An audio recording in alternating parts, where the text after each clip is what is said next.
so cool.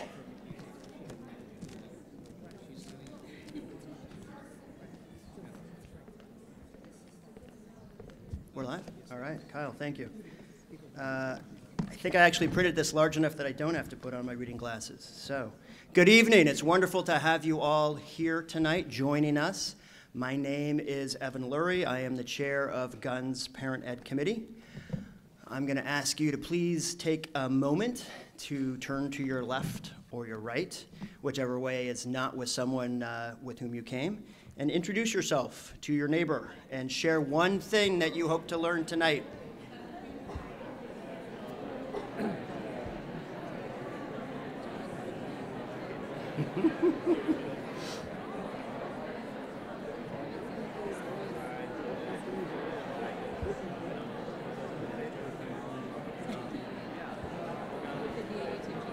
All right, looks like we've got a talkative crowd. I'm excited to see that. So for everyone to enjoy this evening, we all know when we smile, we are more inclined toward joy. So toward that end, here's tonight's limerick. Hope I can do this. There was a fisherman named Fissure who fished for some fish in a fissure, till a fish with a grin pulled the fisherman in, and now they're fishing the fissure for Fisher. Few very general housekeeping announcements before we commence with tonight's program. If you know that your cell phone is muted, raise your hand. Right, so I still see some people who don't have their hands up, so I'm going to give you a moment to mute those cell phones now. Events of this size require many hands. On behalf of the GUN and Palo Parent Ed teams, thank you first to Palo's PTSA President Katie Shade,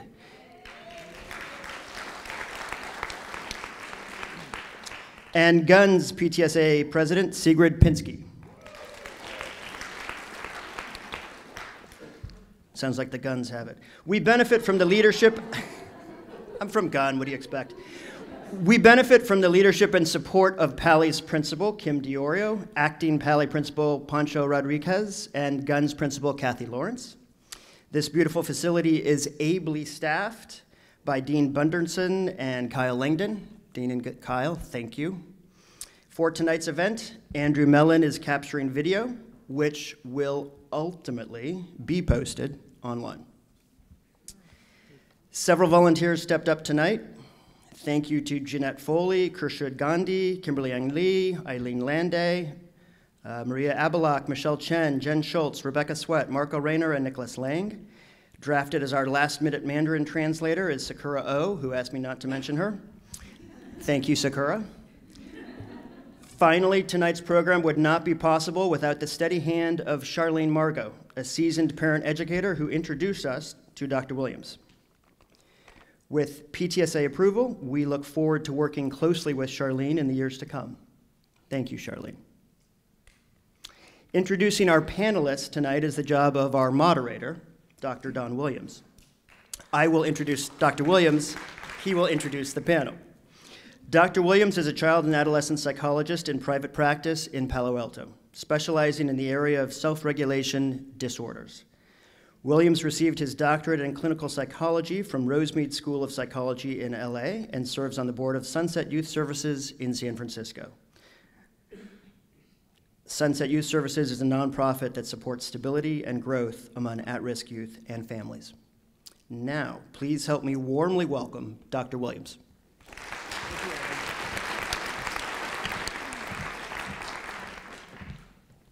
Hi there. I appreciate your coming tonight.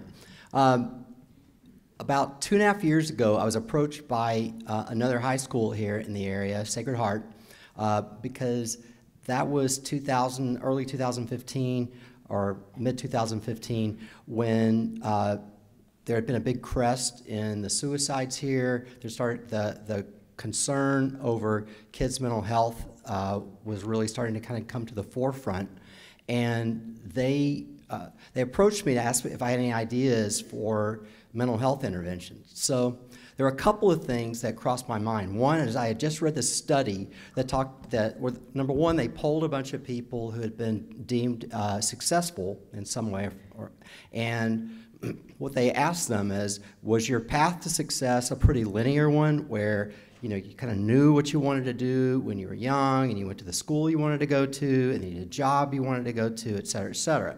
And 14% of the respondents said, yeah, that's how it worked for me. And only 86% took a more, circuitous route, going from San Francisco to LA, but making a stop in Denver, Miami, Chicago, and then finally making it to LA, so to speak. So that's probably more the normative, way that people get where they end up. So that was one of the things that stuck in my head. Another thing that was really striking me was I heard an Einstein quote where he said, the only thing that's certain is that nothing is certain. And I remember a long time ago when I was exposed to this idea called multiple causation, that all events have multiple causes, those causes have causes. And when I heard about that and I realized that you could never completely understand anything, I found that to be very intellectually freeing. Because then, I decided to make all my theories a working theory. So hopefully tonight, everything you're going to hear are people's working theories. And one of the things I say about working theory is a working theory is a work in progress. You throw out your working theory and somebody says, well, what about this? You can say, yeah, I think I'm going to add that to my working theory. So hopefully you're going to approach this maybe in that spirit.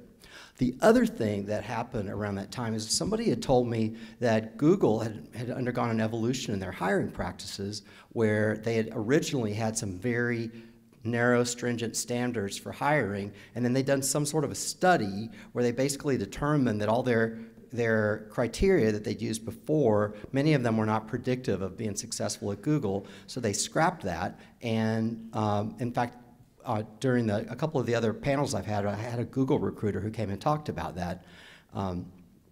And they basically, there's been an evolution here in the Valley for how people go about hiring, and I think you're going to hear some of that tonight.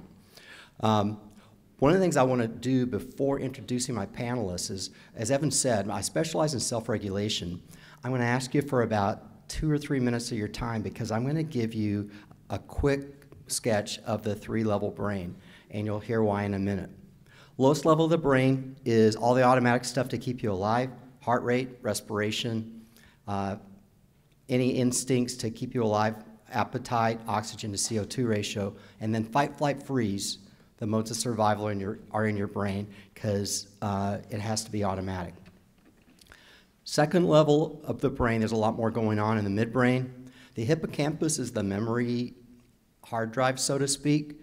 One of the things I think is super interesting for people to know is the hippocampus is involved with both storing and retrieving memories. And when people go through a protracted depression or a protracted period of burnout, the hippocampus physically withers. And so once somebody's not doing too well, they're beyond cheering up a lot of times because their hippocampus is physically compromised. And protracted periods of stress actually do that to people, as well as depression. There are also these things called amygdala, size of a walnut, one on each side. And it's essentially a novelty detector, but 2/3 of the real estate of the amygdala is devoted to threat. And when people are not very well balanced internally, or not very well regulated, there starts to be a lot of false positives where there is an overreactivity in seeing threat. And you're walking through the woods and every other stick might be a snake, that kind of a thing. And part of what we want to do is maybe help people's amygdalas calm down a little bit. Emotions are also in the midbrain, but the thing I focus more on are these things called distress centers.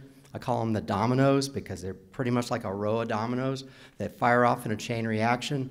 At the beginning, they put out adrenaline, and then pretty soon, then there's cortisol.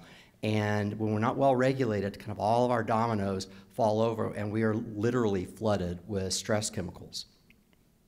The thing the third level of the brain, the thing that I'm most concerned with is the prefrontal cortex. It's the control center of the brain. Focus is a function of that. It's all about control or self-control. So focus is a function, executive function, which has to do with planning, like executing on things, and also planning like cause and effect behavior. If you do something to consciously regulate your body, like take a conscious breath, like everybody, we're all going to take one big deep breath, so breathe in. So for that 5 seconds or so, your control center took over respiration from your brainstem. Why that's important is there are these neurons called inhibitory neurons that essentially, every time your frontal lobes are lit up, those inhibitory neurons light up, they power up, and they send a calming chemical down into the stress brain to basically start to slow down that chain reaction of those dominoes. Super, super important. 2 other frontal lobe functions. One is reciprocal communication. You know, I help you, you help me, and especially the more that we have kind of a meeting of the minds, that's frontal lobe to frontal lobe. And the last one has to do with observation. And that's one of our biggest things we're going to try to work on tonight, is to give you these people's observations. Because observation is different than thinking. We can uncritically believe everything we think, and then if the stress brain's activated, we really start to uncritically believe that. And so what you're going to hear tonight are people's observations, and hopefully when we're in observing mode, there's a little bit of a pause there, and you may start to add that to your working theory, but you don't prematurely narrow. So on with the show. So I hope people are going to keep that in mind, because that's my whole goal here, is to help everybody engage their frontal lobes in an observing kind of way. So we're going to start with Andy Chen, and I'm going to let each person on my panel actually introduce themselves, because I don't know their names, actually. So, Andy, go ahead. Background and everything? Yeah, background and maybe a little bit about why you're here. Sure. So my name is Andy Chen. I'll kind of work back, start from the past and work our way up, because I think people think of life as this, like, you shooting an arrow. You know your goal, and you kind of know where to get there. But I think, as you'll hear, my life has been a pinball machine, just kind of bouncing around into where I am today. And so I grew up, and I wanted to become a doctor.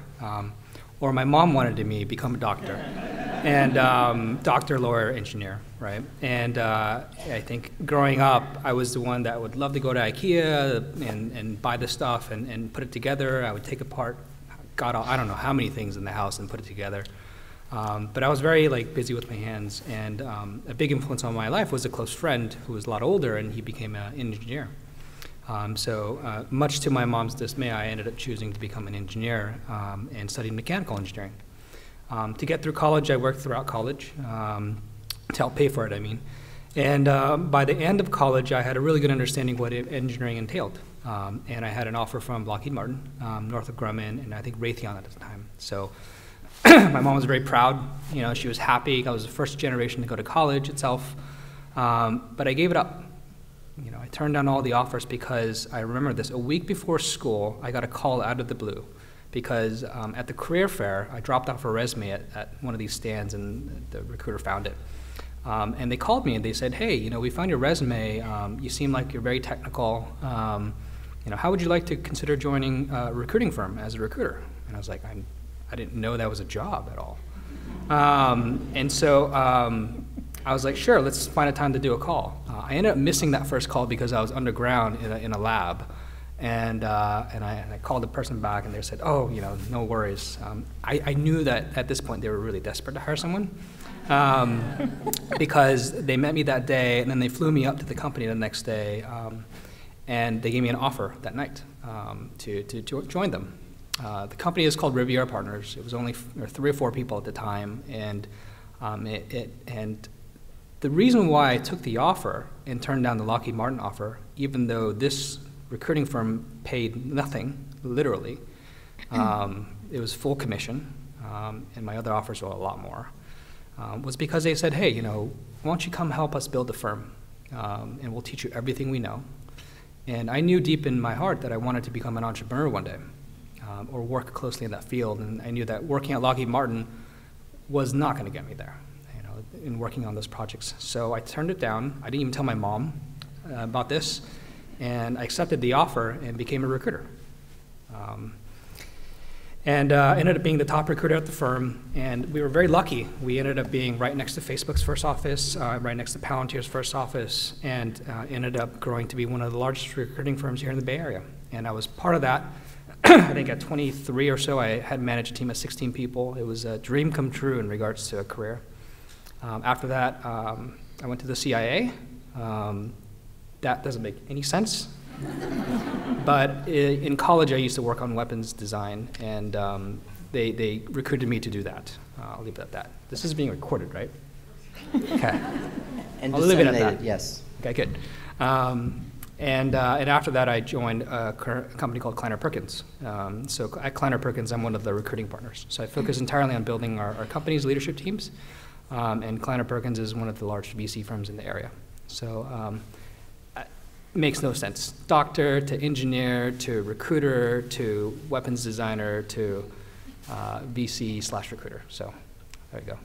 Right. Thank you, Andy. And by the way, all of these people are very involved with making lots of hiring decisions. So this is why their perspective hopefully will be useful.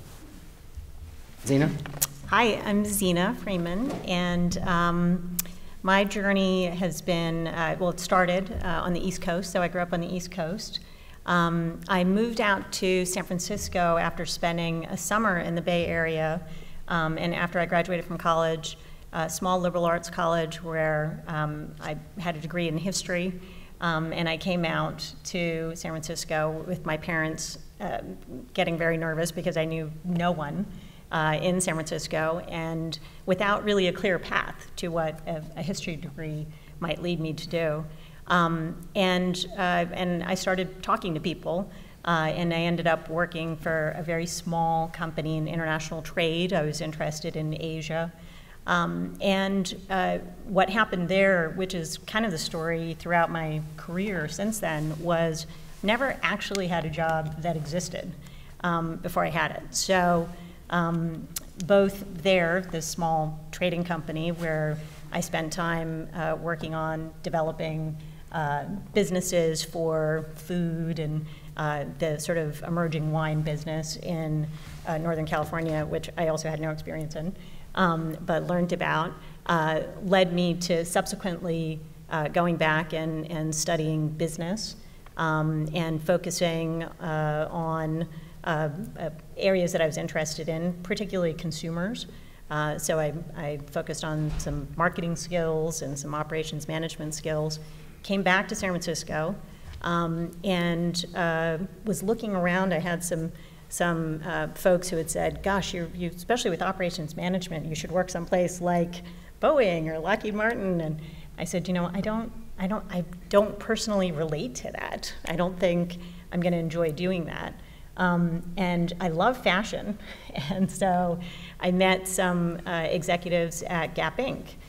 So Gap and Old Navy, Banana Republic up in San Francisco, and they said, well, we don't really, have kind of a formal program recruiting out of schools, but 4 executives actually got together and hired me jointly, which was very unusual. And they said, you don't have an apparel background, but you're passionate about these brands, and there's some interesting things in your skills that we might think we can sort of apply to some things that we're working on.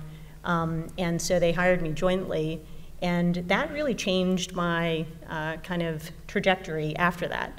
I learned a lot from the first 2 executives I worked for, and then actually the CEO for the corporation at the time asked me to come and work for him and shadow him. And so subsequent to that, I worked on building businesses in the consumer space. So throughout Gap Inc., then found myself building some businesses overseas, in India, then in Japan for Sony, where once again I found myself meeting executives and who were saying, gosh, well, you don't really have a background in consumer electronics. What are you doing here in this industry? And it was really about, again, being passionate about solving some of the problems that they were thinking about addressing in the company, and doing something that I was passionate about and very interested in culturally what was happening in Japan. Subsequently, ran businesses in a couple of different areas, an outdoor industry, and most recently with a startup that Kleiner Perkins actually was one of the investors in, which is how I met Andy. And so for me, I know we're going to talk a little bit later about what my experience has been also when I recruit people, but oftentimes I'd say my own experience has been that the path needs to be anything but linear. That's certainly not something that's been my own personal experience, and I'd say for those that I've met, both that I've learned from, but also that I've hired, have really just had a passion and an interest and been able to demonstrate that in things they've been interested in, whether from a business environment or just from a personal experience that they've had. And so I always enjoy getting to hear about that from people I'm working with and people I work for, people who work for me. Thank you, Zena. Joy, you're up. A lot to follow. I'm Joy. I'm also from the East Coast. I'm from Florida. I've been here about 5 years. And I was thinking back kind of on my childhood as you were talking about yours, Andy. And my parents didn't have any expectations for what my career would be.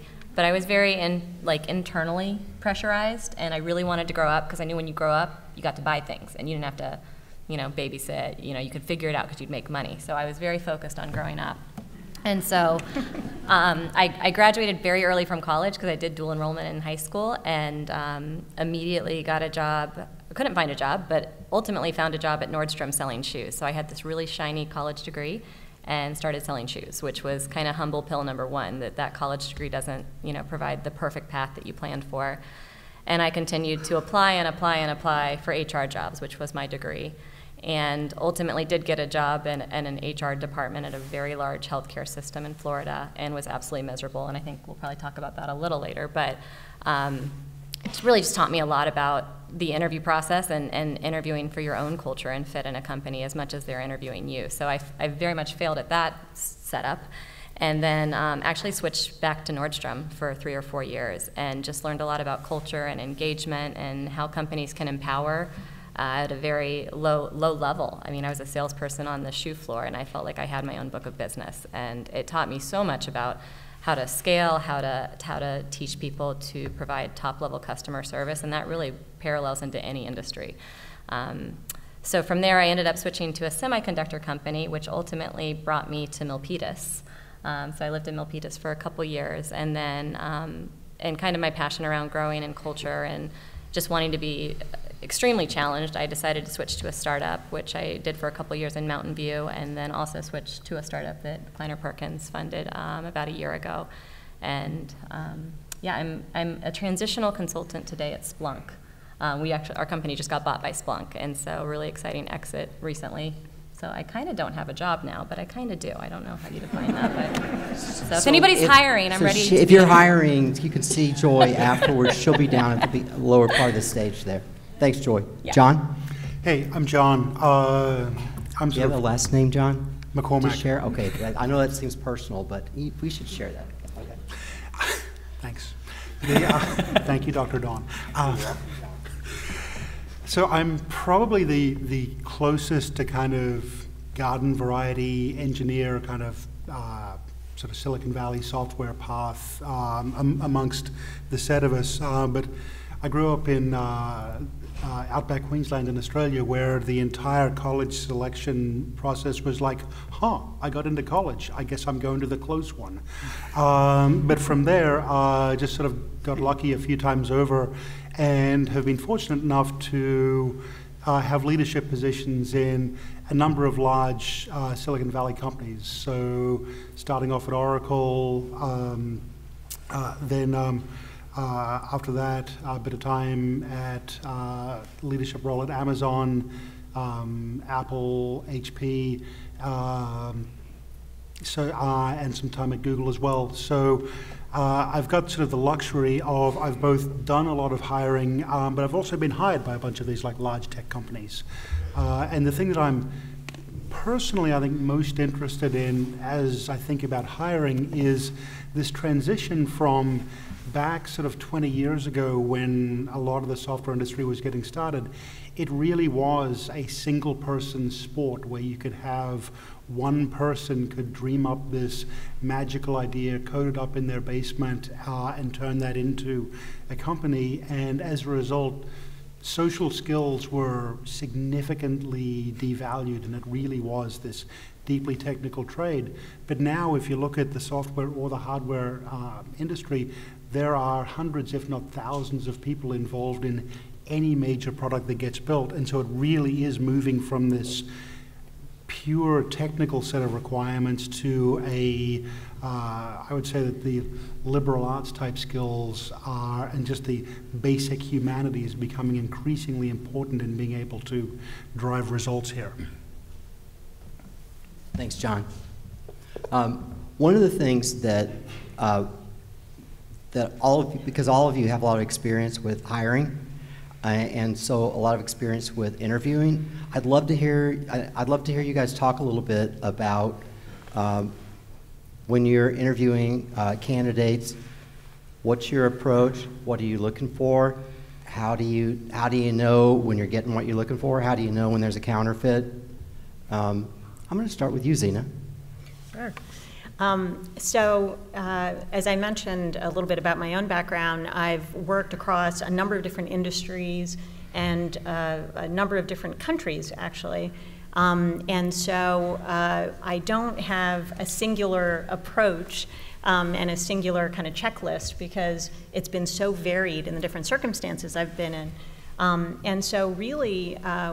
I'm hiring, it's always about a conversation.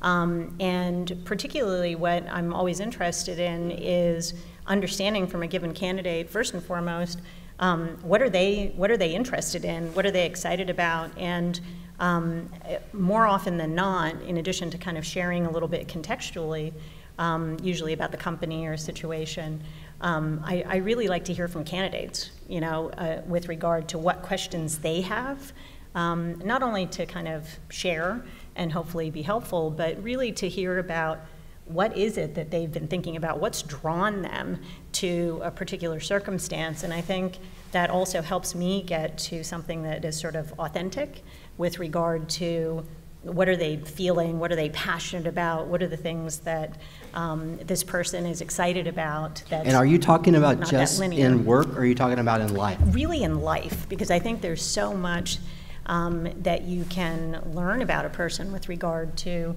what things they've experienced that's not just about a work environment. And I think particularly when candidates are at earlier stages in life, it's really about something that might have happened that's, whether it's a social experience or an academic experience or club experience, or sort of that first thing that they tried to tackle. My first job also was in a shoe store. We have good shoes. Good shoes. Lots of learnings there. But that sort of, what is it that you have learned from, babysitting, taking care of a dog, or just having an adventure. And so that's usually how I like to have conversations, and I really think of it as a conversation, not an interview, and that it's very much a two-way discussion. So some of it is the content, but some of it's the quality of the interaction. Absolutely. Can you say a little bit more about qualitatively, like what qualitatively is something that piques your interest in that person, and what kind of qualitatively shuts down your interest? Yeah, I think one of the things that definitely shuts down my interest is if I feel that someone is sort of rote in what it is that they're kind of sharing with regard to a checklist. And I am sensitive that, again, as I said, I've worked throughout, at one point, 75 different countries. And so you have to, I like to be also very cognizant that culturally people approach these situations differently. But I really look for people, talking about what has driven them and what they're excited about, and consistency. Usually, I think you learn about someone as they've explained more than one circumstance, and you can see sort of a consistency, not in what they have done, but in a thread of how they approach things. And I like to hear particularly about how they've tackled problems that they've solved, or puzzles that they've kind of figured out in a particular situation. That's great. Thanks, Sina. Hey, John, what about you? So by the time somebody comes to an interview with me, typically they've passed all sorts of technical bars and screening and stuff like that. So the thing that I get to concentrate on mostly is cultural fit. Again, back to that dynamic is this person is going to have to fit into a team, and so are they going to be able to do that successfully? And the things that I look for are self-awareness and curiosity, because the thing about the tech industry is definitionally it's an industry of reinvention. So if I think of all of the computer science that I did 25 odd years ago when I went to college, almost none of that exists anymore, or if it does exist, it's so completely irrelevant that it certainly wouldn't get me hired as an engineer at Facebook or Google or anywhere like that today. And so the curiosity or the willingness to for somebody to continue to explore new domain areas, to look at a problem and be able to get curious about it and decompose it,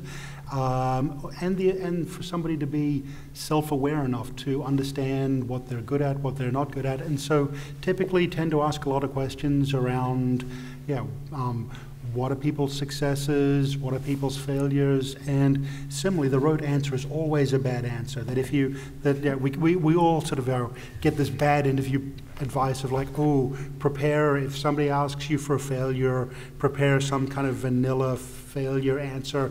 Those are universally the people that I reject. It's somebody who is willing to have a humble, reasonable conversation around, here's what went wrong. Here's what I learned. And so really what I'm looking for is just somebody who I can connect with, that I can have some sense of shared value with, and then sort of the assessment is whether their value set will work in the team. Okay, thanks, John. Yeah. I just wanted to add one other thing, actually, that that I've asked that I think has been helpful for me and for candidates. Which is, I've worked in very established environments in big companies, and I've worked in a lot of startup type of environments, some VC backed, but some just emerging businesses. And particularly for those, I always ask candidates actually, how do they feel about the gray versus black and white? And the reason I do that is what I found over time is I've worked with colleagues who are very successful in structured environments and colleagues who are very successful in very obscure environments. And someone might be very successful in one environment and not comfortable and not successful in another environment. And it's not a matter of qualifications, it's a matter of preference and comfort and style. And style. Yeah. And so I just wanted to add that because I found that to be helpful, and I've gotten feedback from candidates that's helpful because a couple of them have said, yeah, I'm not sure, what do you mean by gray? Like total uncertainty, That's a fairly telling question when they want to know what do you mean by gray. Right. Okay. Thanks, Sina. Mm-hmm. Joy? Can you repeat the question? A few minutes ago. You're for real, right? Okay, all right. So I can't tell with Joy sometimes. She gets around. Anyway, sassy. Yeah. So the question was, when you're interviewing candidates, when you're hiring, what am I looking? What goes through your mind? What guides you to find what you're looking for? How do you know when you see what you're not looking for? And maybe how do you make those determinations? Sure. So the last 6 years has been startup. So I'll focus on my experience with startup because I've done a lot more interviewing in startup than I did at the big company. And for me, I'm constantly hiring on a budget, and when I say that, I want people to be willing to make a lot less money because they're getting this equity play, right? So comparing to the big companies, if somebody comes in and says, oh, well, you know, I'm interviewing at that fruit stand in Cupertino, I'm like, well, okay, very different companies and very different offers. What are you looking for? You know, tell me what's motivating you to come even talk to me right now, because that's going to be a very different experience and a very different package. I constantly am looking for how people are challenged and kind of what gets them excited and if they're fun. And I say fun because in a startup environment, you spend a lot of hours at work. You're working hard. You're with your team members constantly. During releases, our engineering team was working 6 and 7 days a week for sometimes 3 months in a row. So they had to really like each other because they needed to come into work and have a good time while working really hard and passing all these technical assessments and coding. So I look for what motivates, I look for the levity and what makes someone smile and laugh. And then we do kind of not a reverse psychology, but after we finish the interview process, we constantly ask people to go on a team lunch just to get to know their team. And I tell candidates, I want you to get to know your team, and was it a fun lunch? Like, I don't want you to think you're in an interview. I want you to be yourself and feel like, do you fit in with this group socially, to hang out and talk, again, because you're going to be spending so much time with this team. So I want you to be excited about that. And when people leave a conference room, I find that you get a lot more of the genuine person outside the walls. And I love to interview in coffee shops or not in the office, because there's just something about being in a conference room that makes people a little more tense. And I think people often come to interviews very tense and, you know, with the storybook answers. And so I think it's really critical to try to shed out some of that nervousness and get them to be real, because that genuine factor is really what's going to make or break our ability to hire them. You know, in the last couple of times we've done this, you've also talked a little bit about a couple of questions that you asked just to determine people's willingness to sort of like do whatever is needed. Mm-hmm. Can you talk a little bit about that? Yeah, absolutely. So I always ask, I try to find out if people are willing to mop the floors, and to my sassy nature, I really mean, are you willing to mop the floors? Like, that's a black and white question in this gray startup environment. And what I mean by that is we're all on this team together. We don't have a level system where somebody's going to be above something else, and so you need to come with a humility to fit in here. And I put that at the very front of my interview because it's very critical to me that people get that. And it makes for a really, really great culture. So that's one thing I ask. Another thing I ask is for them to tell me about a job. It doesn't have to be a W-2 job, but to tell me about a job that's not on their resume. It could have been a chore or something, but I want to hear them tell me something they enjoyed doing that you could classify as a job. And I get a lot of very excited responses. I had one guy that almost qualified for Olympics in swimming, and he just lit up talking about it. So I got to see him in his really happy, passionate state. And then I'm like, okay, now we're going to go back to engineering and see if he still is happy. And it did shift a little. You have to make money. But I love to see like what people get excited about, because for me, that tells me a lot about who they are. And again, what motivates them. And it's very different for lots of different people. So thanks, Joy. Andy? Yep. So the way I think about interviews is it's about values, and then two, it's about ability. I think we talked a lot about values here today, but I really want to focus on ability. And I spent a lot of my interview time, and quite frankly, a lot of my time is spent interviewing for the portfolio companies we invest in. But I've also done interviewing for young individuals out of college. For me, I'm very conscious of privilege. And a lot of the interview is me just trying to level set privilege and normalize it. You know, I have this belief, and that it's substantiated in the sense that if you were to do an IQ test around the whole world, you would find that the human race is very homogenous, in the sense that I am no smarter than someone else in another country. But in America, and particularly here in Silicon Valley, we have a lot of privilege. We have a lot of opportunity. And opportunity is not distributed equally. And so does that mean the person that you're standing in front of, does that mean they're more or less qualified based on the school where they went? No. And I would guarantee you, if you take someone who went to a bad school and did really well and can do the exact same things as someone who went to a good school, you know who I'd hire in a second. Because that person has went through a lot of crap to get to where they are today. And that's a lot of battle scars. And that's very valuable, especially if you're trying to do something very new and innovative in a startup company. So for me, I'm very conscious of privilege. And like the fact that, you know, I used to think that privilege was money. If you had a lot of money, that's privilege. That's not privilege. That's money. Privilege is the advice that you get. It's the uncle that could be like, hey, let me introduce you to a company. Privilege is good counsel and good advice from a college counselor. I didn't have a college counselor at my college, my high school. Privilege is being here today. Privilege is kind of hearing from others in the industry and hopefully taking that back. There are people that don't have any of this. And if they're able to rise through the noise and still accomplish great things, then that's an incredible person I'm standing in front of. And so I really try to understand kind of what their ability is and how did they get to where they are today. And to the point of individuals kind of reciting the textbook things, it's a clear indication that they've been told their whole life what to do. For the people that truly follow their passions and truly did what they wanted to do, they've come up with their creative solutions, and they're the people that I would like to hire in a heartbeat. Thanks, Andy. One of the things that I think a lot of people want to hear about, and we'll go through with each one of, is it's going to kind of piggyback on what you were just saying, Andy, is what's your attitude towards where people went to college when you're hiring? And also, what's your attitude or your thoughts on people's college GPA? And how important or not important is that to you? John, you want to go first? Yeah, so... Since you're the one that went to the highest, the highest level college. Exactly. So. The one that will remain nameless mostly because it's not worth mentioning. Exclusively because it's not worth mentioning. It actually, and I think that used to inform a lot of my hiring decisions sort of early on, that, well, I didn't get to go to a fancy school, therefore I can hire smart people from fancy schools. And number of things that I sort of learned along the way is that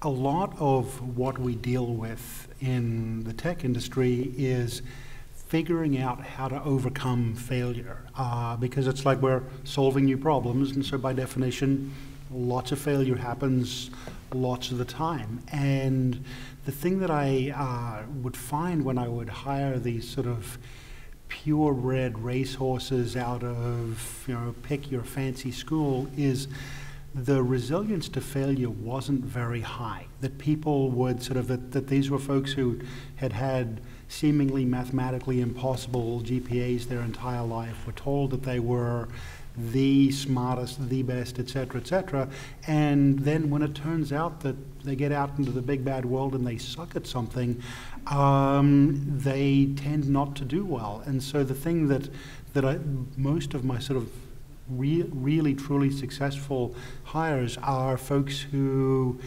did really well at a kind of some random university and were genuinely inquisitive, or folks who scraped into one of the big fancy colleges and really had to work hard and really had to strive to achieve to get through. And so in terms of grade point, I never even bothered to look. So when I glance through a resume, I almost never get to the education section. It's just that unimportant to me. Okay, thanks, John. Joy? I would say earlier in my career, I ran a college program at the semiconductor company that I moved here with, and there was leaning towards pedigree of school and GPA. We had a minimum threshold of a 3.0 GPA in order to come in for an interview. That was about a decade ago. Since I left that company, I've never looked at a GPA, and there's been a trend, I think in the last 5 years especially in the computer science, where there's a lack of talent. There's some of these like 6-week certification, they're probably not even certification, but 6-week hacker schools you can go to and just dive in and sponge it up. I've seen very successful hires out of that compete with some of the 4-year and graduate level engineers at startups. So not saying college is not important, because I definitely went and I learned a lot through that process, but I've seen success come But that's not the only, from both angles. there's multiple paths. Multiple, absolutely. Hey, Zena, you next? Yeah. I virtually never look at colleges, and I definitely don't look at GPAs. And the businesses I've been in, whether it be the larger companies or the smaller companies, have at least don't seem to be as focused that way.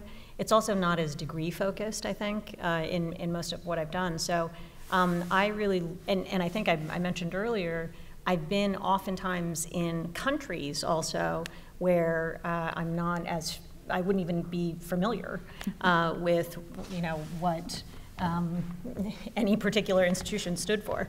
So it's really been about, again, is there something that is compelling, that's a nugget of something that's compelling about what someone's done?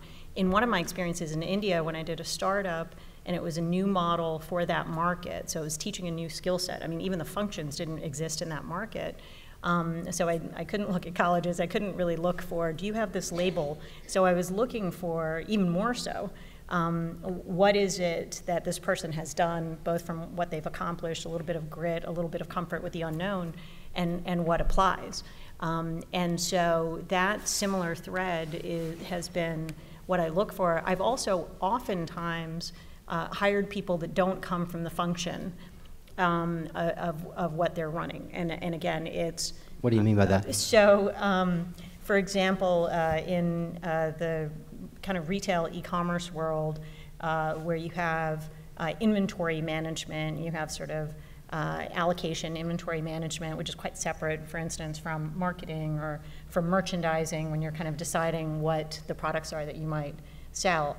I've found people who come from the inventory management, optimizing how many pieces of certain things you have in certain places, and hired them into marketing roles because they showed a particular passion and aptitude, and they've been wildly successful.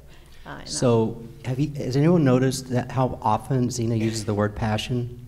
It's very important. Don't turn it into a drinking game because you won't make it out of here. So obviously it's super important. We had some passionate questions from the audience. Okay. Let them know they're passionate. Yeah. Oh, okay. Yeah. So Evan's going to pass out note cards. You can write your questions down, pass them in. I'll take a look in a few minutes, and we'll ask my panelists. But Andy, you're next. Real quickly, it's easy. I just don't. I read resumes from bottom up, actually, so I avoid the education and actually name and school and GPA, because I want to see the career arc of where they went, where they came from throughout their career, and what decisions they made. School is all about learning. It's not about making decisions as much. You're kind of told what to do. So I think it's important to see in the beginning where they progress. That's a great quote. Say that last part again. School's about what? I don't what? remember what I said, actually. Oh yeah, it's about decisions itself? School's not about decisions, because those are made for you. Those are made for you. It's about learning. It's about learning and soaking it up. But your career and what you've done, those are decisions. You know, where you went from this job to another. Why did you go to that job? Did you go for the title? Did you go for the money? Did you go there for the work? I wanted to really understand that about the person. What are their hobbies? You know, usually hobbies are all tucked away at the very end. And I find that so interesting. You know, whether they're an Olympian or a professional guitar player or a band player, it kind of shows that other dimension, which is really important. I find team sport, like captains of sports and military individuals, highly disciplined, and in certain roles, that's very important. Thanks, Andy. So I'm going to ask everybody, we'll start with John, to share one personal or professional failure or setback that you encountered, and what did you learn from it? So probably the one that comes to mind from those who remember the late 90s is I was part of a startup called Liberate, and we were like one of those kind of typical stories at the time, 150 people with minimal revenue and a $13 billion valuation. And then one day the feds came in and kicked the doors down and took a bunch of filing cabinets, and our COO has never come back to the country since. It was fun times, and at the time I was a kind of 30-something engineering exec, and my assumption was, oh crap, my career is ruined because there is this giant smoking crater that sits behind me. And there were a couple of, I think, key learnings of that. The first one was that there is unless it's an ethics issue, there is basically no penalty for failure in the Valley. It's like as long as you learn from it, and as long as you weren't a crook, that it's all just sort of, it all kind of washes out. I think the personal learnings was I learned a lot about what it actually takes to build a business that structurally makes sense, and I think it's also, that was sort of where I think learned to become kind of a student of myself, to really kind of like look back and try and assess and kind of, what was my role in that, as, sure, I was on the engineering side, but, I was part of the exec team, and so really trying to sort of deeply understand from my career what I wanted to change, and back to Andy's point of it, it's sort of your life and your career is a set of decisions, and so think about proactively managing those decisions. Thanks, John. Joy?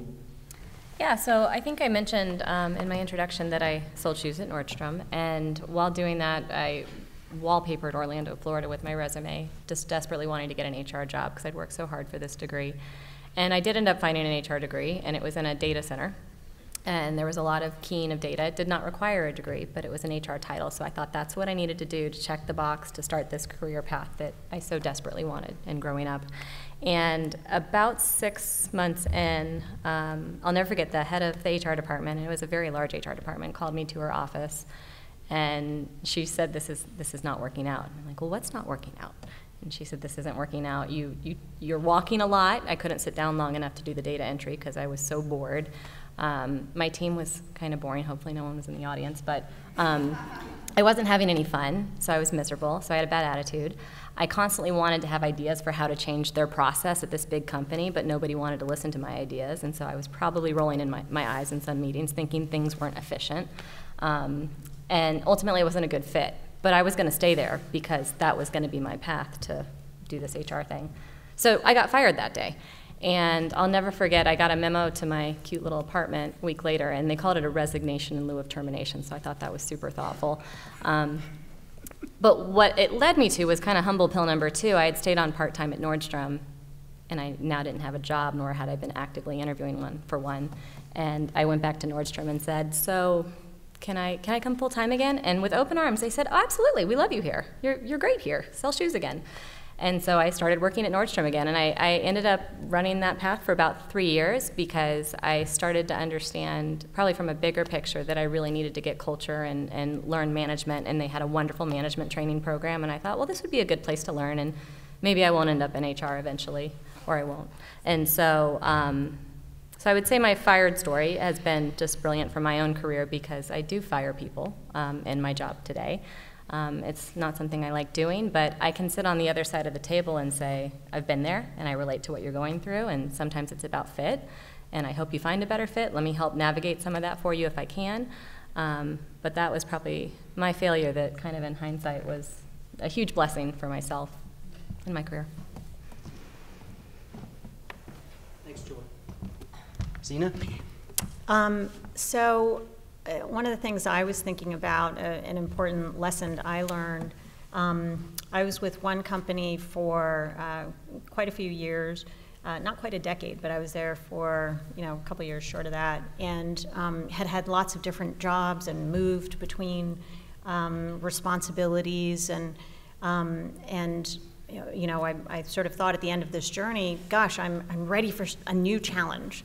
And so I was talking to people around the industry, and I joined another company, and it was significant moved my family, bought a house, settled down in a new place, and I thought, and it was big responsibility and a big title, and it sort of seemed like, again, this is great from a career trajectory. And when I had made the decision, I was thinking about those things. What are the responsibilities? What are the learnings I need to have? And I had spent some time with the company, but after I got there and I started, running the business and getting to know the executives in the company, I realized a couple of things. One is the playbooks that I had used in my previous roles weren't sort of working the way I thought they would. And some of it was because I was sort of, new enough in doing this that I didn't think about what are the elements that I need to take as learning and apply it to this new problem, rather than taking the solution from another environment and applying it more directly. And I was just not experienced enough to know that. The other thing that I discovered, and it sort of probably became a reality within a few weeks, and then it got worse and worse and worse with regard to me being cognizant of this and the company being cognizant, is culturally, it was a terrible fit for me. And I had not screened that effectively when I was making the decision, because I wasn't focused on that. I was focused on like, wow, this is a great title and this sounds good and I'll get such good experience. And I suddenly realized that both just inherently in how this organization approached their business, the things that were important to them, things like long-term thinking versus sort of short-term revenue kind of profit focus and brand building and some of the trade-offs and some of the things that were important to me, I hadn't screened effectively, and the value of how they thought about their people and their organization was quite different from mine. So I learned that the hard way, and I ended up leaving after about 6 months, having, again, moved my family, bought a house, then sold a house. Though that ended up in coming to this realization that was the wrong place to be. I accepted a job that then moved my family halfway across the world to do a startup in India, which I wouldn't have done, perhaps, had I stayed in San Francisco and sort of gone along the path I was in before. But it was a really significant realization, and as uncomfortable as it was for me, I know they felt the same way, like, gosh, who is this executive in our midst? And that was hard for me in all the experiences that I'd had to date. But I was very happy to have had that experience. It's really informed both decisions I've made, but also as I've transitioned between business opportunities and built businesses or teams, of really thinking about being clear about the cultural choices and the values, and making sure that screen is there for people I'm hiring or teams I'm joining. Thanks, Tina. Mm-hmm. Andy? Yeah, so my definitely the biggest failure and actual regret of mine is letting society and the people around me dictate what's important. And so in high school, there was a program that I was the first person to go through this program. It's called IB. I don't know if you have that here. Mm-hmm. It's like AP, but worse. And you had to take all these classes itself. And I thought that, you know what, if I get this IB diploma, I'm going to go to a great college. And I remember, most of the classes I liked, but I was not very good at history, and I was not very good at languages. So Spanish was my worst nightmare. I hated that class. And I had the same professor or teacher for 4 years.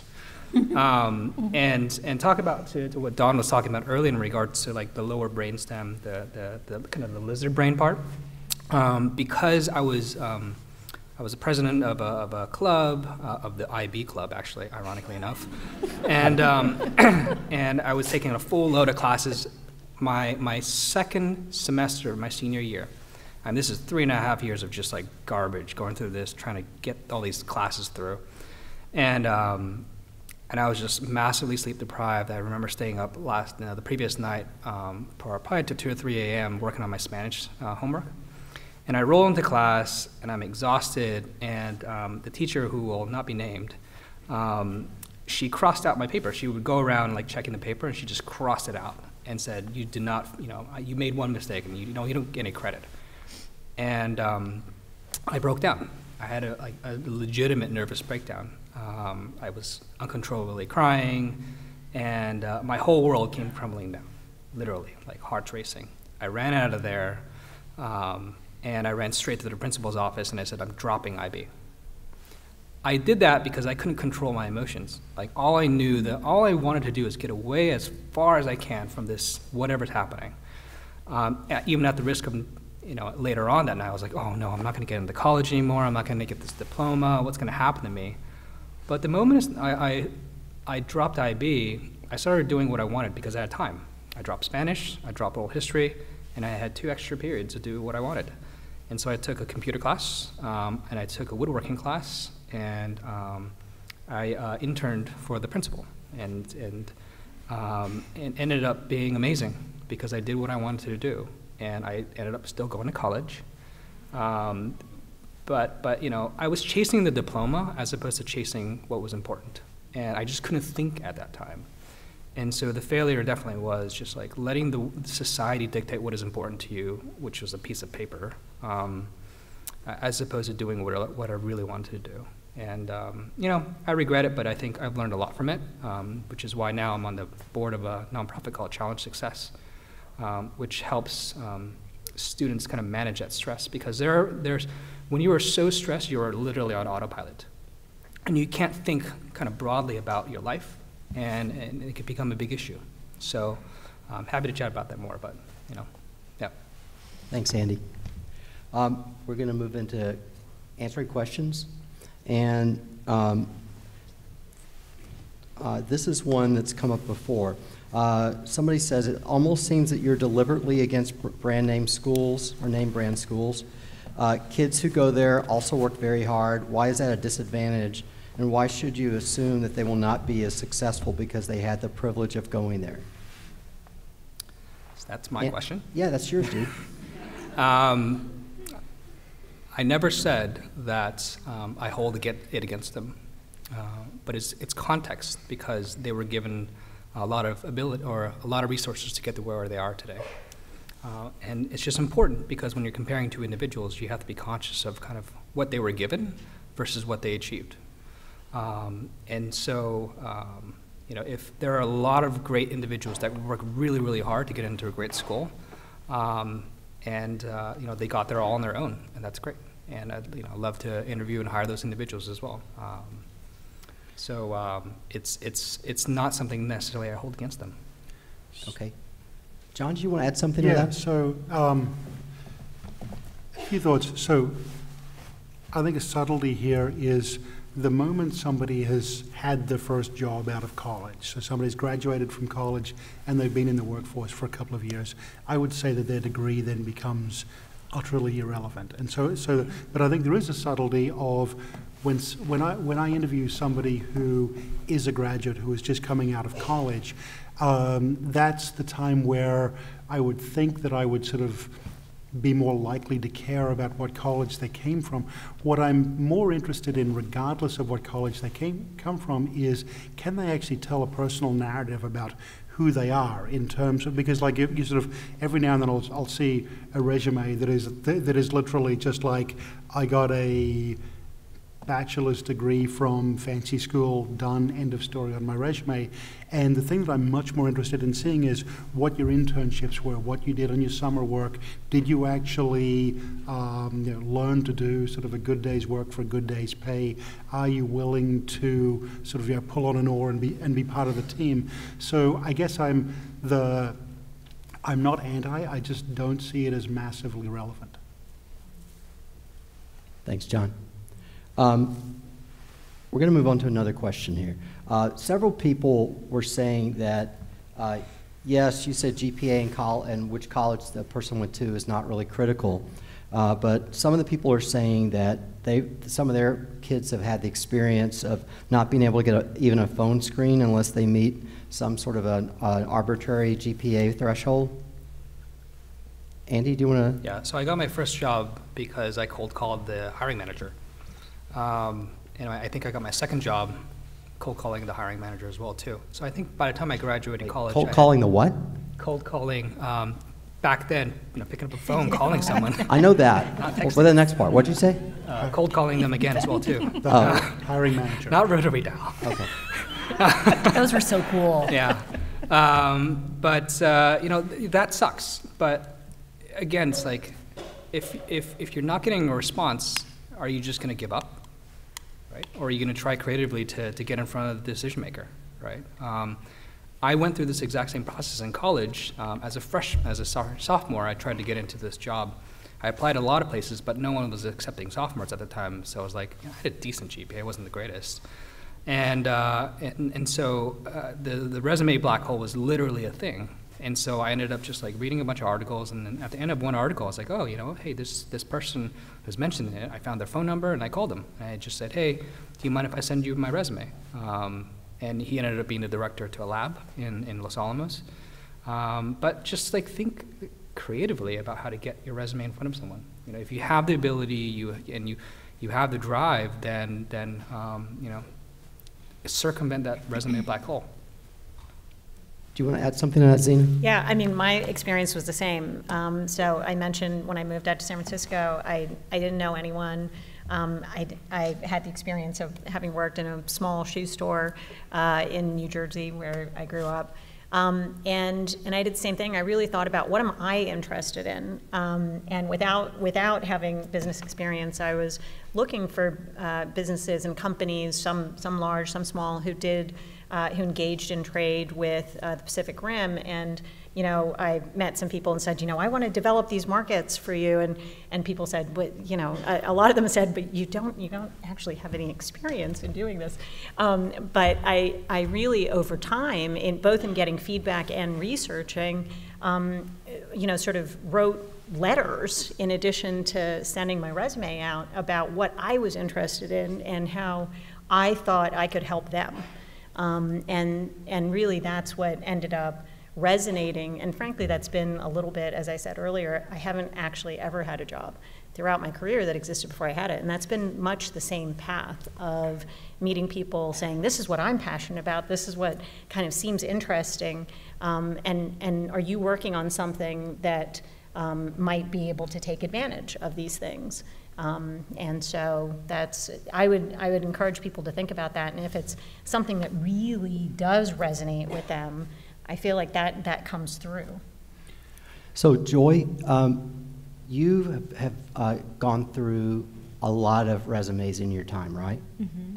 And can you say a little bit about how you approach both the resumes? How do the resumes get to you? Do all the resumes get to you that people send in? No, well, they have at different stages in startups. So if I'm the only HR recruiter in the house, then yes, I review all resumes. But after a few months, usually I try to hire a recruiter because it is a tough job being a recruiter.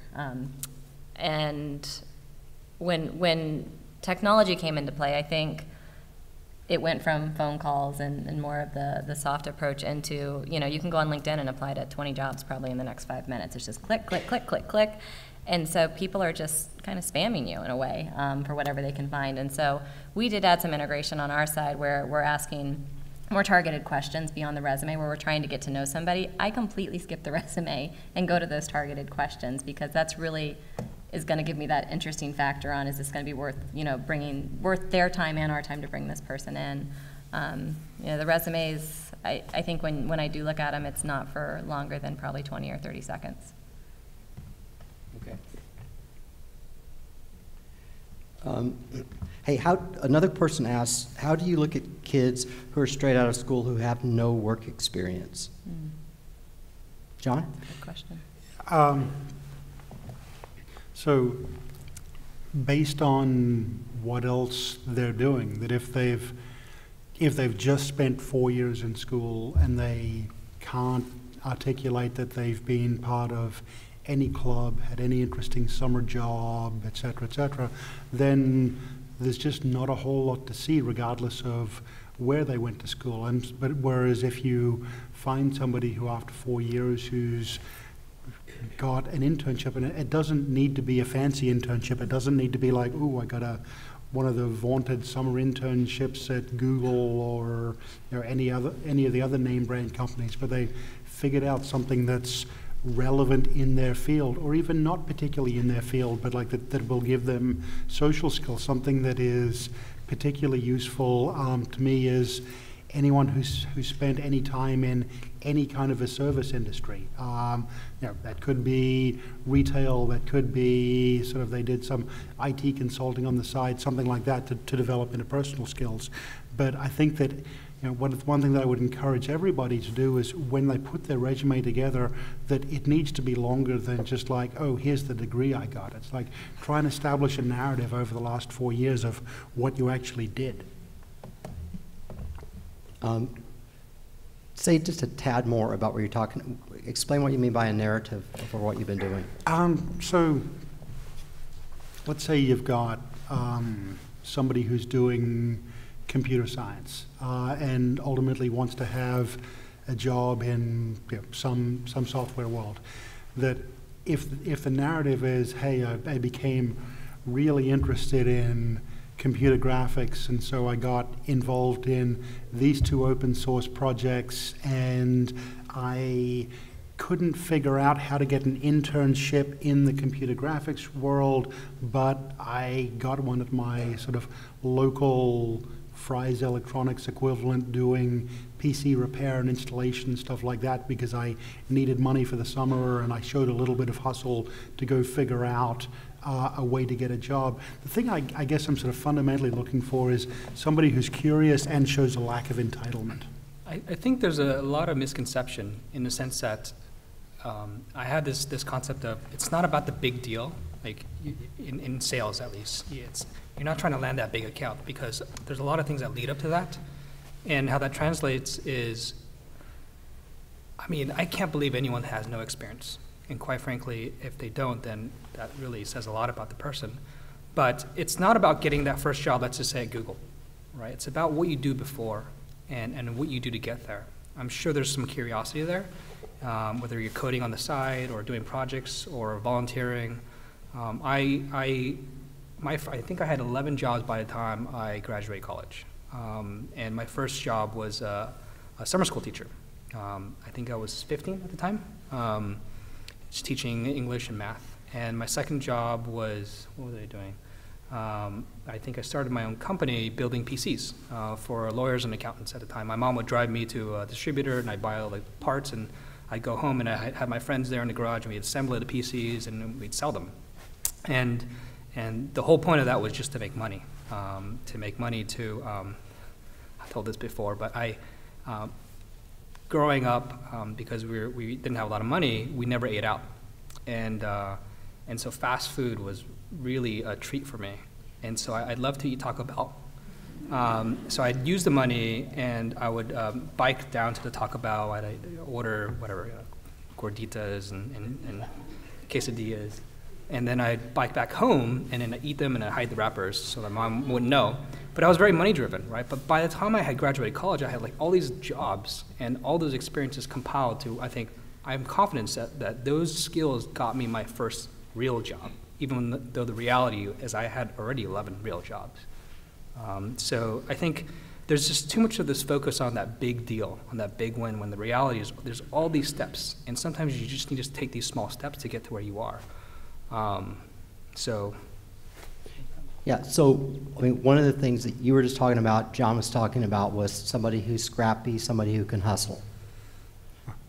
Yes. And I think, so some of what you're saying is you're looking for evidence of that in a person's life more than just that they landed a certain internship or right. whatever. If you don't get a call back from that big company, don't just sit there on your hands, right? Go out and do something that gets you closer to that. And it's not applying for another job necessarily. It could be, gaining the skills by volunteering or doing a side project or doing something else, right? And I think you see this in some candidates where like they don't get the job, they're just like, oh, the world is against me, I'm gonna sit on my hands and I'm gonna try to apply at another company. You still gotta apply, but start gaining other skills elsewhere. Sell shoes. Joy, do you have something to add to that? I'm thinking, not probably much more than what Okay. you've shared already. Zena? No, I think it's really about the onus. I think from a mind shift maybe standpoint, it's the onus really is kind of on the candidate who's applying. I know that, I don't know if that sounds harsh, especially when the candidates are younger, don't have as much experience, but I think if people think about it that way, to say, whether it's about getting skills in any way that might be applicable or really understanding how they can help the organization that they want to be a part of, and taking it upon themselves to really try to bridge that and to continue, whether it be, again, finding different skills that are going to help them in that path, or finding different companies that is going to allow them to progress, but that they should be thinking about how do they help articulate, how do they help, show an organization that might not understand why they're going to be beneficial in that organization, and think about it that way, not just kind of sitting back and waiting for the company to figure it out. Okay. Thanks, Zena. Hey, Andy, when people have on their resume, or they tell you about an internship or internships they've done, where do you go with that in terms of, because I know you're a question asker. Yeah, so I just really, it sounds kind of obvious, but I dig in very deep.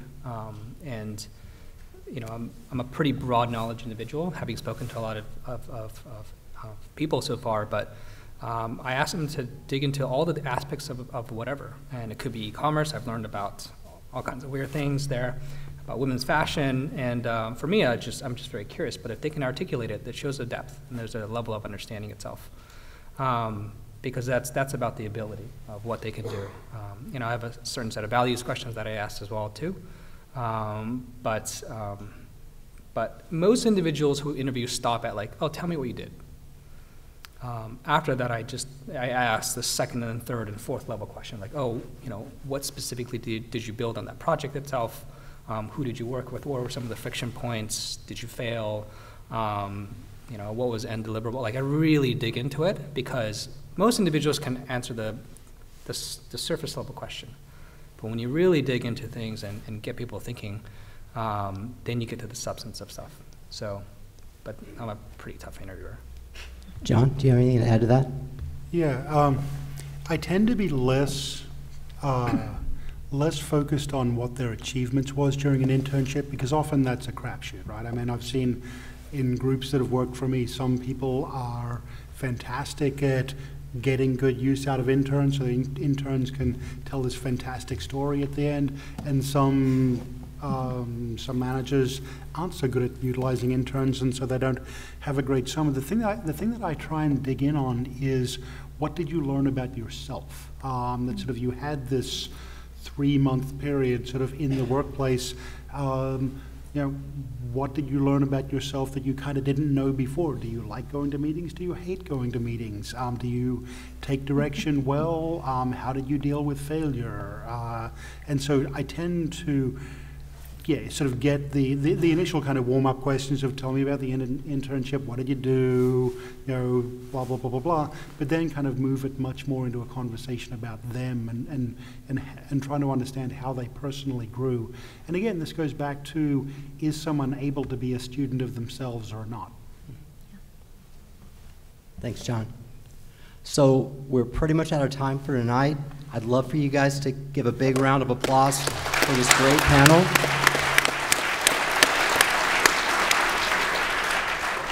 We're gonna hang out on the front of the stage for a few minutes afterwards if you want to come up and say hi or ask a question or make a comment. Thank you for coming. Done. If I may, just very, very quickly, everyone in the audience received a link to a survey about tonight. Please respond to that link. It's a very, very quick gauge for how we did tonight. I want to thank again Dr. Williams and our panelists for a very provocative evening. Thank you for coming. Sorry I jumped the gun.